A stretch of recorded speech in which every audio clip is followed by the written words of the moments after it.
Hello guys, आज की video में हम करने वाले हैं 1786 का अधिनियम एक्ट ऑफ 1786। देखते हैं इस एक्ट में क्या कुछ है। 1786 में लॉर्ड कॉर्नवालिस को बंगाल का गवर्नर जनरल नियुक्त किया गया। उसने यह पद स्वीकार करने के लिए दो मांगें रखी। देखिए, छोटा सा एक्ट है 1786 का जो अधिनियम है। इसके अंदर क्या हुआ कि बंगाल के अंदर जब गवर्नर जनरल नियुक्त किया जा रहा था, किसे, लॉर्ड कॉर्नवालिस को, तो कॉर्नवालिस ने शर्त रखी कि मैं 2 शर्तों पर ही बंगाल का गवर्नर जनरल बन सकता हूँ, यदि आप 2 शर्तें मेरी मान लें। वो 2 शर्तें कौन कौन सी थी, और ये दोनों शर्तें मान ली गई थी। ध्यान रखिएगा कि दोनों शर्तें मान ली गई थी, तभी लॉर्ड कॉर्नवालिस बंगाल के गवर्नर जनरल नियुक्त होते हैं। तो वो 2 कौन सी शर्तें थी?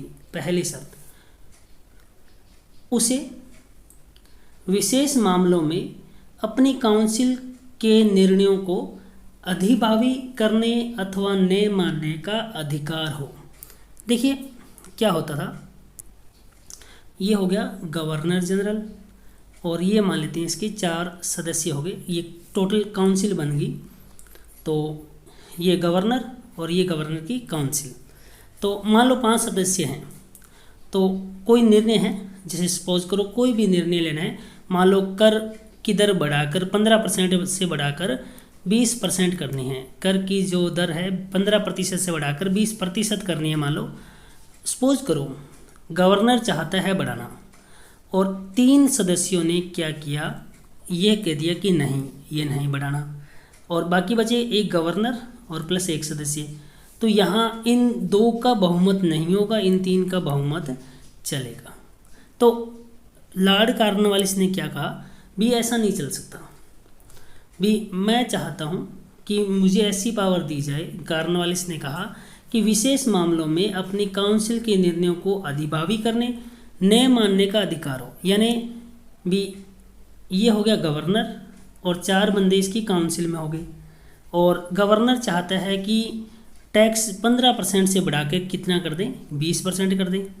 3 बंदे नहीं मान रहे, तो एक तरीके से बहुमत तो 3 का हो गया कि नहीं होना चाहिए, लेकिन गवर्नर चाहता है, और गवर्नर चाहता है तो इस डिसीजन को, इन 3 के जो एक तरीके से बहुमत है उसको क्या किया जाएगा, रिजेक्ट कर दिया जाएगा, और किसकी चलेगी, गवर्नर की चलेगी, और इसे बढ़ा दिया जाएगा। तो इसे बोलते हैं अधिभावी करना। यानी गवर्नर चाहता था, लॉर्ड कॉर्नवालिस चाहता था कि भी उसकी चले एक तरीके से, यानी काउंसिल के अंदर उसका निर्णय अंतिम और सर्वमान्य होना चाहिए।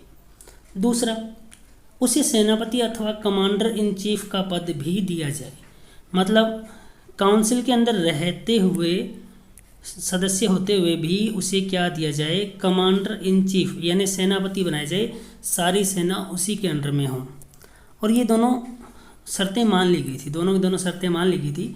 उपरोक्त शर्तों को 1786 के कानून के प्रावधानों के रूप में जोड़ा गया। यानी ये दोनों शर्तें मानी गई ना, यही था 1786 का अधिनियम एक्ट ऑफ 1786। यानी इसके अंदर जो कॉर्नवालिस ने जो मांग की थी वह मांग पूरी की गई थी। तो यह एक छोटा सा एक्ट था, कई बार पूछा गया है 1786 का अधिनियम की विशेषताएं क्या है। तो ये 2 विशेषताएं हैं। तो ये था आज की वीडियो का। वीडियो अच्छी लगी हो तो यूट्यूब चैनल सब्सक्राइब करें, बेल आइकन दबाएं। बेल आइकन दबाने से लेटेस्ट वीडियो का नोटिफिकेशन मिलता रहेगा। तो इस वीडियो में इतना ही।